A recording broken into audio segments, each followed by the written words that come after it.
Greetings, my friends. It's been a few weeks since my last video. I came down with a certain virus originating in China, something to do with bats. And I was hoping, since it has something to do with bats, and I've seen enough comic book movies and so on, that maybe it would turn me into a vampire. There'd be some weird mutation. But unfortunately, that didn't happen. Anyway, I am better, let's put it that way. It's still a little rough, but definite improvement. Now, we in the Sect of the Horn God have a Facebook group that anyone can join. So if you're interested, inquire. Now, in that group, a young man posed a question, and this was a couple of weeks ago, and he stated, "Hello guys, I just want to know why mythology is important and why one should study mythology, because I'm studying about the gods and goddesses, stories like Saturn and others, and I didn't learn anything. Please enlighten me on this topic and what should be kept in mind while reading mythology and how to interpret it. Thanks." Now, to begin with, mythology speaks the language of the soul, if you will, the subconscious. Mythology are like dreams. The stories are like dreams. Dreams sometimes can be a bitch to interpret. They're very confusing. You have to search yourself, search your subconscious to try to make sense of it all. Now, there are different mythologies for different paths. Now, most mythology pertains to the right-hand path, because that is, whether we want to admit it or not, that is the dominant path. That is the path of the village, if you will. That is the path of the status quo.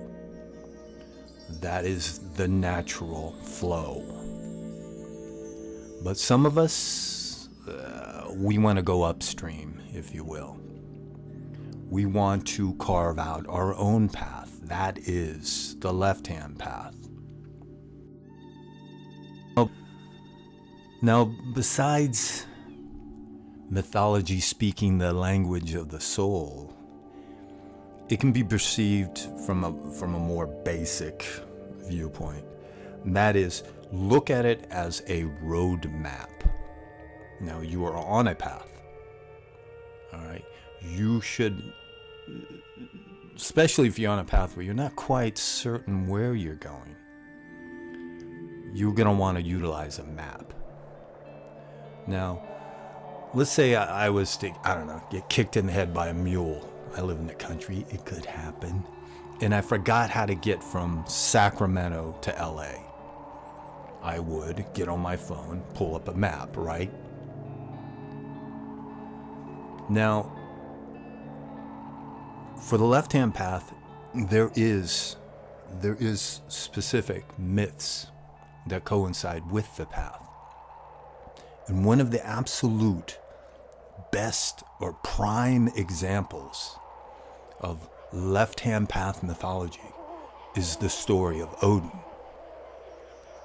Now, most people don't perceive Odin from a left-hand path perspective. But his stories, especially the tale of him hanging from Yggdrasil, the world tree, for 9 days and nights to acquire the knowledge of the runes, sacrificing himself to himself, is a prime example of left-hand path mythology. That is one of the absolute best as far as I'm concerned.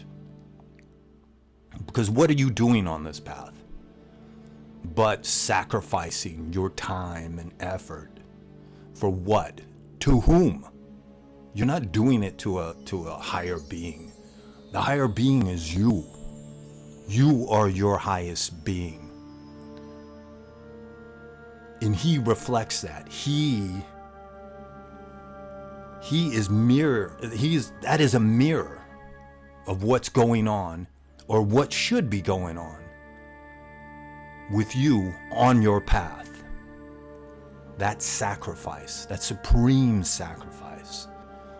Like I said, not to a greater God, not to the invisible man in the sky, not even to Shiva or Brahman, but sacrificing to yourself. That's a great myth epitomizing what the path is all about. So in conclusion, even though mythology sometimes doesn't seem to make any fucking sense at all, it just seems really confusing and bizarre, still read it, study it, absorb it into your being. And over time, you may come to realize that it makes greater sense than any prose, structured storytelling ever could. Because it will speak to aspects of your being you didn't even know you had. So, until next time, my friends.